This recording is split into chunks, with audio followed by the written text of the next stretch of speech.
Webgune referente bat. 5 urteko lanaren ondoren, gaur aurkezten duguna.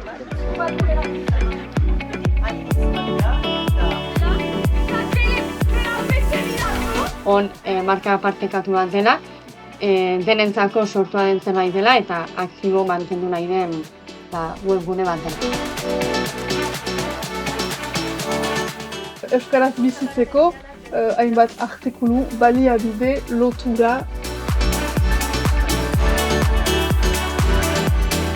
Bakoitzaren gutia guzientzat anitz da.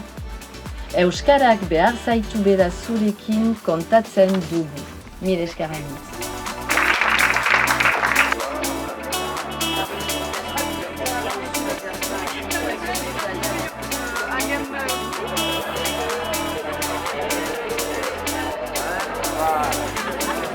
Wow.